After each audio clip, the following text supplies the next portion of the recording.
Hi, I'm Mitch, and welcome to the Restoration Road, where my guest today is my good friend, Chris Mosley, founding pastor of Grace Christian Church. Chris, thank you so much for being here. You're also a softball coach at Lakewood Park Christian School and at True Impact, where you train and teach, and you have teams that you travel all over God's countryside. Yeah. And you've taken teams to the World Series. Nationals? Nationals. We won it this year. You won the Nationals. Is that a beautiful thing? It is. It is. High expectations for the next year, but yeah. Before we dive into the topic of passion that you wrote, I'd like you to talk about how you treat True Impact as the ministry and what you do with the kids as you teach them softball. Well, a friend of mine actually came to me, and I had been batting coaching girls individually, just working with them, helping them, and I'd go to a lot of, Division I schools and things like that and try to learn the latest things. And a friend of mine said, this is a great opportunity for you to mix your love of coaching and your love of the Lord. And so I started with 3 girls. I was batting coaching, and what we do is we make it super, super cheap. So cheap that sometimes you have to pray that you have the money to replace the balls. But and if they don't have the money, we scholarship them, which is a real nice way of saying we pay for it. But the trade-off is that we get to pray with them and have time, for Christ and character at the end. And I bring girls in to help me to mentor them that work with them also, who have played in my program and understand the style of hitting, and they develop relationships and pray with them, and it's grown to where we're hitting with 200 or more girls from 17 high schools, 3 Wow. states. And then I was already a travel coach, so we renamed the travel team to True Impact, and we started with an 18U, and now we have an 18, 16, 2 14s, a 12, and a 10. Which one won the Nationals? 18U. Yeah. So I only coached the 18U. I couldn't coach all those. We try to find good men that believe in the the mission. It's not just about making them competitive and good softball players, but it's about making them good people and drawing them closer to Christ and using it as a ministry. We pray with every team we play on the mound. Some of them say no, but You pray with the opponent. every team. We ask every team to pray with us, win or lose. And then when we're traveling, my teams do devotions on the nights before games. It's just really, there's a lot of great people that help that be a reality. It's not just me. But it's been a real blessing, and it's something I plan on doing the rest of my life. That is awesome. Well, you write a devotional about every week, and they're directed toward those athletes. Mm-hmm. And this one, a couple years ago, you were kind enough to share these with me, and this one really got my attention. It's about passion. So I'd like to walk you through it, and you kind of expound upon it. You said, John Maxwell said, a great leader's courage to fulfill his vision comes from passion, not position. Passion is a word that seems to be used a lot but displayed very little, you say. Passion is defined as a strong emotion that can barely be controlled. Great leaders, great athletes, great ministers, great performers all have one thing in common: passion. The Apostle Paul was one of the most passionate men in Scripture. He was convinced that Jesus was the Messiah and could not contain his conviction. He said in Philippians 1:21-22, "For to me, to live is Christ, and to die is gain. But if I am to live on in the flesh, this will mean fruitful labor for me." Talk about passion. Passion, I think it's the buzzword for teams and for churches and for organizations. They like to say, we are passionate about, I have a passion for, but passion is something that can't be hidden. And if you are passionate about something, everybody probably already knows before you ever tell them, because it cannot be contained. And I think that kind of a mindset is what makes a team successful, what makes a church successful, what makes an organization successful. If the leader or leaders is passionate about it and can impassion those they lead and they coach, when that team, that organization, that church gets on fire like that, they can achieve so much more than the papers say they can. And that's, I think it's electric when you see it. Passion, I think, is linked to suffering in Latin, the Passion of Christ. Mhm. So if you're passionate about something, you're willing to suffer for it. You're willing to Right. train for it. You're willing to hurt for it. Absolutely. Um, you go on to quote 1 Corinthians 9:24-27. Boy, when you quote the Bible, it makes anything you write sound better, doesn't It does. it? It does. Do you not know that those who run in a race all run, but only one receives the prize? Not anymore. Not Yeah. 2,000 years later. Yeah. Participation awards. Run in such a way that you may win. Everyone who competes in the games exercises self-control in all things. They then do it to receive a perishable wreath, but we an imperishable. Therefore, I run in such a way as not without aim. I box in such a way as not beating the air, but I discipline my body and make it my slave, so that after I have preached to others, I myself will not be disqualified.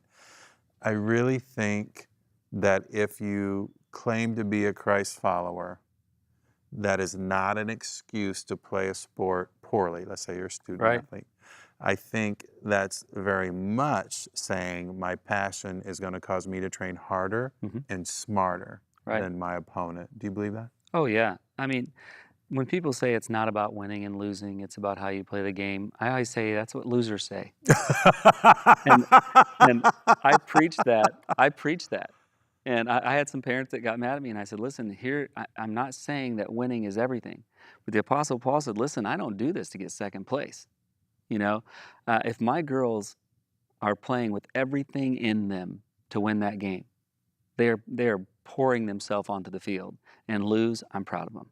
Mm, But I don't want them to take the field with anything less than, 100% driven passion that makes them play the game. Because if anything we do as Christians, we're judged for. You know what I mean? And when yeah. they see that we can be passionate, we can take the field, we can compete, and win or lose, we can take your hand and pray with you afterwards, Mhm. passion's still displayed. Mm. But the way things are now is people say, well, get a participation award and, just go out and have fun. And listen, losing is not fun. And performing at a level that's below everyone around you is not fun. And I think we make excuses for our kids that make them, and for ourselves and for churches, we give ourselves an out to underperform. Yes. And Yes. God says no. If you are willing to sign up, put up the passion. Mm-hmm. And it's the same thing in your churches. If you seriously want to serve God, don't be a pew filler. You know what I mean? Be passionate. Do it every day, 7 days a week. Be a competitor. You want to be the one at the end that God says, well done. Big time. Do you not know that those who run in a race all run, but only one receives the prize? Run in such a way that you may win. Jesus didn't go with anything less than 100%. And I don't want my girls, I don't want my kids, I don't want my church doing any less.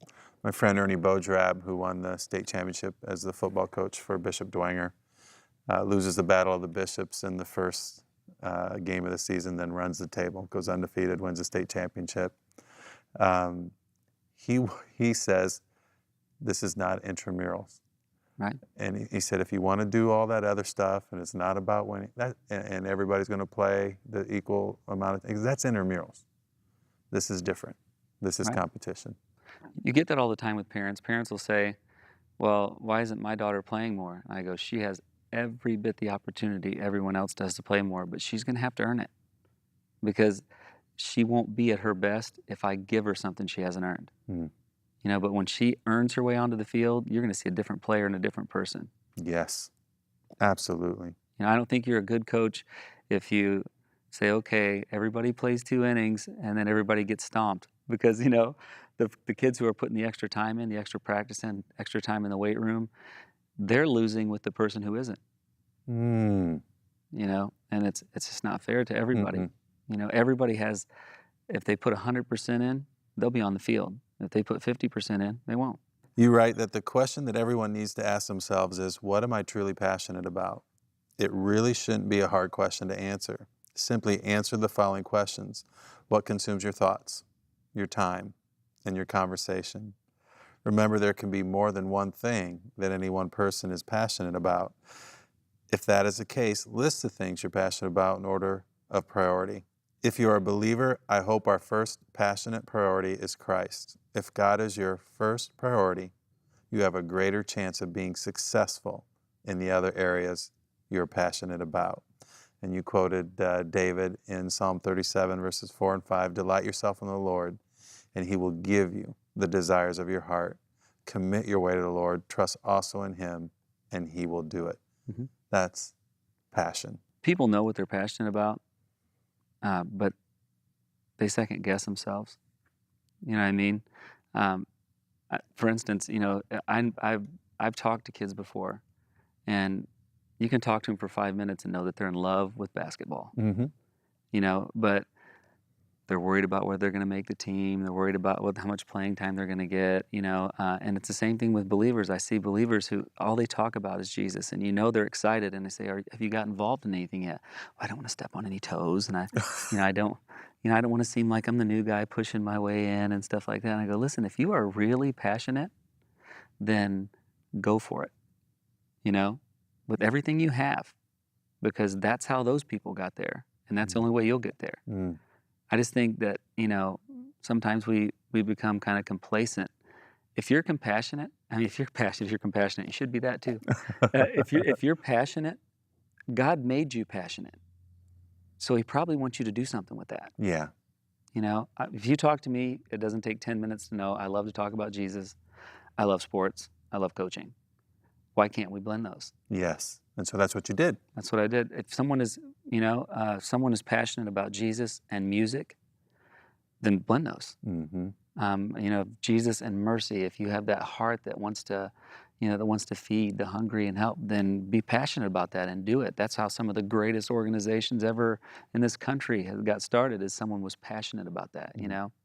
I just wish we pushed people to trust their passion more than we do. Yeah, I'll ask even adults if you're trying to discover your passion, and I think it's good for kids too, is what really would get you up in the morning early? Right. What makes you cry? What problem out there just absolutely bothers you enough that it almost brings tears to your eyes? And then third, what would you do if income had nothing to do with it? What would you do with your life? Right. And I think what you said about blending your passions is enormous, because that's how God wired us. Absolutely. Proverbs 16:3 says, commit your works to the Lord and your plans will be established. So it's being passionate about God and things work out in his way. I mean, it's Romans 8:28, 8:29. All things work together for good for those who love the Lord and are called according to his purpose. But 29 tells you what good is. Right. And that's to be shaped like Christ. So Right. you're taking everybody, you're competing, you're going to these events and you're winning and trying to win. But win, lose, or draw, it was all about being shaped like Christ. That's why you're doing the devotions, praying with the other team, and living out your faith in the competition. Right. At my high school this year, we didn't have, we had a very, very young team. We didn't have a lot of wins. But we prayed with a lot of teams and a lot of high schools, and we even had a girl come to Christ on the mound. Are you kidding? No, and to me, that season was a success. That's the season. That's a successful season. When I first started doing coaching, people always say a pastor should be involved in the community, and I fully agree with that. I love being involved in the community, but I don't want to sit and talk to a bunch of old guys over biscuits. You know what I mean? Mm-hmm. I really want to get involved in the community, doing something that changes people. And when I first started coaching in the community, people were going, "Oh, he's just playing around." No, I'm passionate about sports. I'm passionate about kids, and I'm passionate about Jesus. And that passage that says, "Commit your works to the Lord, and your plans will be established." I trusted that, even when I was being made fun of, even when people were saying I wasn't doing what a pastor should be doing. I trusted that. And now, I don't know how many girls from that clinic we've baptized and go to my church and go to my youth group or go to church in their town and their youth group. It's not about going to my church. It's about finding Jesus and a place that helps you walk with him. And so I think that really kind of, puts the bold letters on it, for me, is that, if you decide that you're going to do it for the Lord, trust him to work it out, and he will. You quoted Romans 8:28. People always take that as a general promise to everybody. Yes. Oh, don't worry about it. Everything will work out. Yeah. And he says, he says, to those who love God, Jesus said, if you love me, keep my commandments. What he's saying is things work out for the people who are passionate enough to do what God has asked them to do. Yeah. If they're more passionate to do what he's asked them to do, they'll be more like Jesus, and I'll work everything out. Mm-hmm. And that takes us back to that other passage. He'll establish your plans. If you're not passionate about Christ, it ain't going to work out for you on the other side. This is just a small Oh, yeah. time frame on eternity, a small Right. window compared to eternity. So I was thinking about the eternal concept of what you just said. Oh, yeah. You said that passion defines character. So how a person displays their passion will define their character. If an athlete is passionate about their sport and yet displays little to no humility, it would be safe to say that they are arrogant. Mm-hmm. If an athlete is passionate about their sport and not passionate about their team, then it displays that they are self-centered. However, if an athlete is passionate about a sport and has a great work ethic, sense of team unity, and a God-focused attitude, it displays that they are a well-rounded Christian athlete that will enhance any roster they're on. These are the athletes good coaches want on their team. There are two kinds of athletes: those you can build a team with and those you can build a team on. Those you can build a team with are talented, but those you can build a team on are gifted. Expound upon that. It's, sometimes passion, it's funny how people define passionate. Have you ever met the athlete who's talented, but they're a jerk? Yes. And when you talk to the coach and say, wow, he's pretty rough on the other players, he's passionate. No, he's a jerk. He's talented, but he's a jerk, and he brings the team down. He scores 35 points, but you usually get beat, and when you don't, if you do get a victory, he gets all the credit. Mm-hmm. The team is never going to grow around him. And a lot of coaches, when they build teams, they look for the absolute best players they can find. When I'm building a team, I look for players who are talented, passionate, and can work with other players that I can build a team around. You know what I mean? Build a team on top of them. Their passion. Well, I'll give you an example. There was a young lady two young ladies that were kind of the beginning of True Impact, had been with me for a long time. And they were both very, very good. And I brought in a lot of girls who were decent. They were good players. They just had potential. And those two girls invested as much time in those players as I did. Mm. I mean, they were cheering them and their successes as much as their own. They were, when we would do devotions, they were, driving those kids to get involved. And those two girls, their passion helped grow that team as much as my coaching did. Mm-hmm. That's the kind of player you need on a team. It's the kind of person you want in a church. Exactly. I'm 3 for 3 on daughters who have played or are going to play college sports.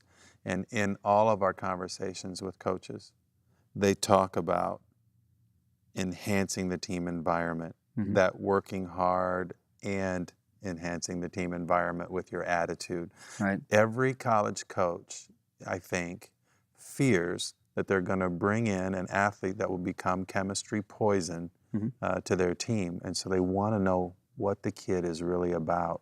Right. I had one of the top programs in the country told my daughter Lily, I think you're the difference. An attitude and a work ethic like yours, the way that'll affect my team is the difference of us finishing in the middle of the conference and at the top of the conference. Mm-hmm. She's not the tallest, and he's sincerely talking about her work ethic and attitude. Those were huge. They are. It's one of the biggest programs in the country. And I think a lot of times kids who want to be great at a sport don't think about that at all and never get taught that. Yeah, that's true. And so I'm so thankful that that's what you're about and how you're teaching. You said that James 1:17 said, every good thing given and every perfect gift is from above, coming down from the Father of lights, with whom there is no variation or shifting shadow. The gifted person, you say, will be talented, hardworking, humble, and unifying. Talented, hardworking, humble, and unifying. They may not be the best player on the team statistically, but statistically the team is better because of their presence. That's why I love this. The passion of a Christ-centered person, regardless of the sport or profession, elevates their team to a level where success is inevitable. You got slain by the Holy Spirit when you wrote that one. I love that. And so you said, here's some questions that an athlete needs to ponder. Are the stats of the team more important than your own stats? Yep. It's funny. I've played men's league basketball, which is nothing about, passion. It's about old guys getting hurt and having surgeries when they should have gave it. But when we were playing men's league basketball, we played. Most of us were 30 or 40, ish, and we played this team of kids who were all playing college ball, and they were talented. They could throw it down. They could shoot the deep three, and we beat them by 14 points. You're kidding me. No, and after the game, I knew one of the kids, and he walked up shaking his head, and I said, "Listen, you're better than all of us. Every player on your team is better than ours." I said, you have more talent, you have more ability. I mean, the reason you didn't beat us is that there were 5 of you trying to individually beat us, and none of you can beat us by yourself. And we're old, we're trying not to die on the court, so we're using each other as much as possible, and that's the only reason we beat them. And that was a really good illustration for me in my own mind, is that, a team that will play together and is concerned about the success of the unit more than the success of the one, they'll go farther than the team that's loaded with talent but worried about the stats. Oh, yeah. I tell kids that I coach, you're surrendering your personal stats to the success of the team, and that's what it is. And when that happens, then the team will be much more successful. It's the same way in a church. Yes. It is. This all plays together. Yes. I mean, when you have people, if the pastor wants to be the rock star, the church probably isn't going to be a very spiritually sound and unified church. It's all going to be about him. If it's all about the music, it has to be all about Jesus. Yeah. And if a department succeeds, it's not because one great leader in the department. It's because there's a group of people who believe and are passionate about what they're doing in that department, come together, and their goal is to see the success of the department. It's the same way in business, anything. Amen. You say, does your passion seem to decrease if your personal performance struggles? These are convicting questions, and they're so true. In what ways does your presence make the team more successful? Great questions. We talk about passion not only develops character, but you talk about then now leading with passion. It's about other people. It's not just about my passion.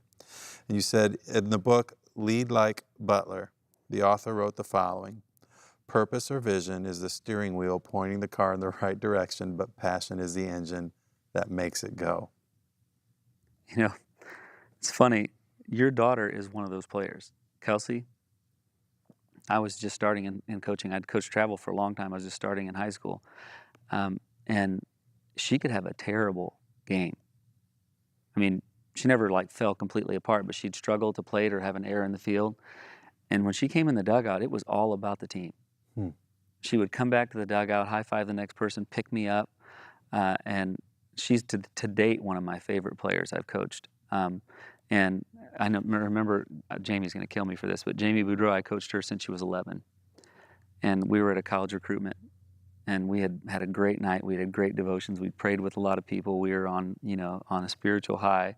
She struggled a little bit catching that day. And when she came into the dugout, she would just drop in the seat and it just wasn't her. And one of my buddies who's a college coach come up to me and he said, "That kid is talented as heck, but she is poison to your dugout." He said, "Nobody will take her." And something came over me. I'm going to tell her that. And I pulled her aside and sat her down. I said, "You're talented, and I know you're better than what you've shown today, but a college coach just told me that you're poison." And I said, "Is that the Jamie you want everybody to know?" Wow. And she turned it around, and over the next 2 years became a leader. Yeah.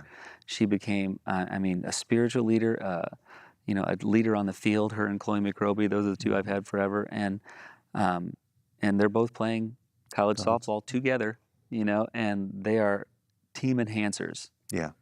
Because I loved it when I would see Jamie strike out and come back and high-five the person behind her and say, "Pick me up." That's when I knew that she was really passionate.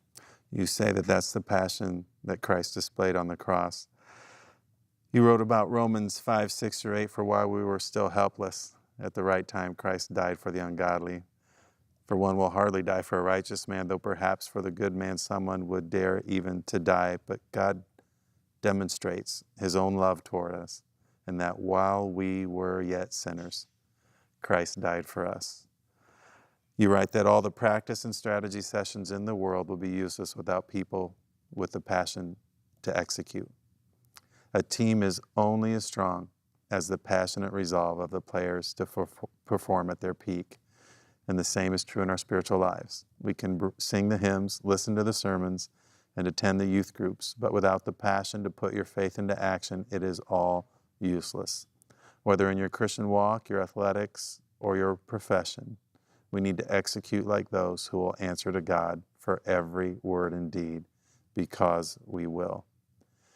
And then you talk about one of the most important verses for all athletes and all people, Colossians 3:23, whatever you do your work heartily as for the Lord rather than for men, knowing that from the Lord you will receive the reward of the inheritance. It is the Lord Christ whom you serve. And so to reveal and make this personal, you say, what do your actions say about your character? How do you incorporate your passion for Christ with your passion for your other interests, like you are with your church ministry in softball development? Do your teammates know you by your words and actions, that your first passion is Christ? Explain how passion acts as an engine. Explain the difference between being a player you can build a team with and a player you can build a team on. One of the best sports devotionals I've ever read in my life. Thank you so much for sharing it with us today. I really appreciate it. My pleasure. You know, my grandfather, before he was an auctioneer, was a farmer. And he said, Mitchell, every farmer had a cream separator because it would introduce air into the milk and the cream would rise to the top, separating the valuable from the vulnerable. Otherwise, the whole thing would spoil. Well, that's what discretion is when it comes to conflict in our lives. Discretion or discernment brings the air of the Holy Spirit into our conflict and allows us to separate the valuable from the vulnerable. We learn to separate wisdom from foolishness, right from wrong, walk from talk, long term from short term. And I tell you what, this one component can change your life. Get your copy of Street Smarts from Proverbs today and learn about discretion and how to navigate through conflict to community.